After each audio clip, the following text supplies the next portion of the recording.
উত্তর প্রান্ত, এখানে আমাদের সেনা সদস্যগণ আছেন, তাদেরকে ক্রস করবেন না দয়া করে। তাদের অনুরোধটুকু বা তারা যা বলে তা আপনারা মানার চেষ্টা করবেন, শৃঙ্খলা বজায় থাকবে। মাঠ বিস্তীর্ণ, আপনারা মাঠ পূর্ণ করুন। মাঠ পূর্ণ করার পরে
Begum Khalida Zia was born on 15th August in 1945 in a prominent Muslim family in Dinajpur district. Her father, Iskandar Majumdar, was a respected businessman and a well-regarded figure in the society. From an early age, Khalida Zia's life was shaped by modesty, discipline, and a strong family values. She grew up as a graceful, polite, and family-oriented young woman with a calm yet determined personality. Her personal life took a pivotal turn in 1960 when she married Zia Rahman, then an officer in the Pakistan Army. This marriage was not just a union of families, but also marked the beginning of an inevitable political journey that would later place Khalida Zia at the center of Bangladesh's political landscape. In 1981, the brutal assassination of President Zia Rahman marked a period of deep personal grief in her life. Following her husband's death at a time when she faced political uncertainty, Khalida Zia heeded the call of party activists and assumed the position of VP chairperson in 1983. This was the beginning of her active political career. She later emerged as an uncompromising leader, leading the pro-democracy movement against military ruler Hussain Mohammad Ishaq.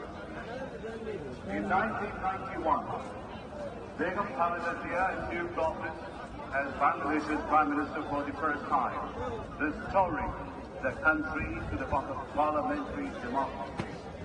She later held the premiership for 2 more terms, steering the nation with a firm hand. Her political journey was fraught with challenges, imprisonment, illness, prolonged isolation. But she never compromised in her principles to pressure. In the contemporary world politics, her courageous leadership stands alongside those of history's most memorable female leaders. রাজনীতিতে এসে তিনি গণতন্ত্রের প্রশ্নে অবিস্মরণীয় ভূমিকা রেখে ভূষিত হলেন আপসহীন নেতৃত্বে। 2007-এর 1/11-এর দুঃশাসনের কালেও আপসহীন রইলেন। নিজের এবং সন্তানদের নিরাপদ জীবনের প্রতিশ্রুতির বিনিময়ে গণতন্ত্রহীনতাকে মেনে নিলেন না। ফ্যাসিস্ট হাসিনার আমলে বিদেশ থেকে ফিরে এসে মিথ্যা মামলা মোকাবেলা করে জেলে চলে গেলেন। তবুও আধিপত্যবাদী রাজনীতির সাথে আপোষ করলেন না, হয়ে উঠলেন ফ্যাসিস্ট শাসন বিরোধী লড়াইয়ের অনন্ত প্রেরণা। তবে কি তিনি কখনোই আপোষ করেননি? অবশ্যই করেছেন। দেশের বৃহত্তর স্বার্থে আমার গুরুত্বপূর্ণ মুহূর্তে উনি এমন সব বিষয়ে আপোষ করেছেন যেটা না করলে কেবল গণতন্ত্র নয়, বাংলাদেশের স্বাধীনতা সার্বভৌমত্বই বিপন্ন হয়ে পড়ত।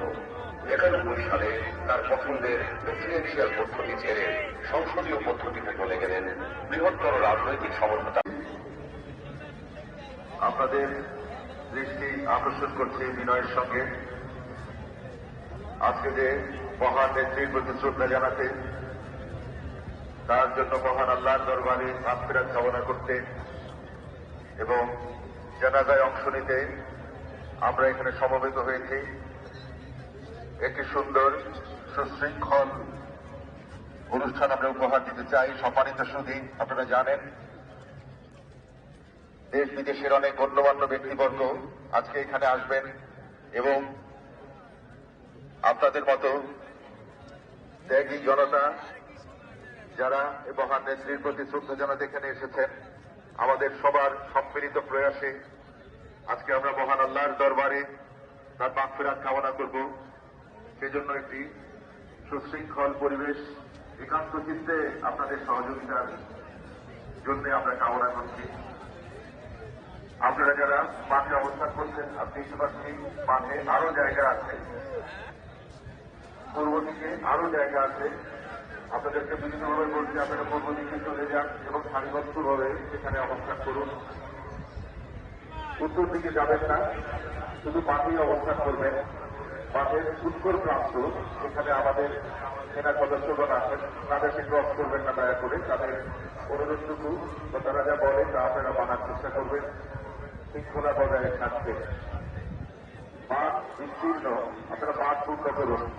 মাঠ পূর্ণ করার পরে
Begum Khalida Zia was born on 15th August in 1945 in a prominent Muslim family in Dinajpur district.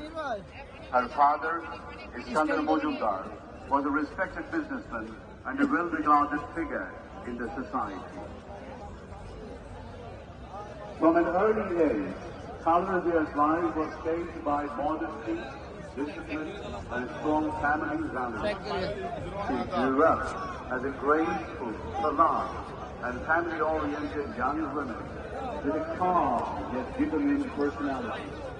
Her personal life took a pivotal turn in 1960 when she married Zia Rahman, then an officer in the Pakistan Army.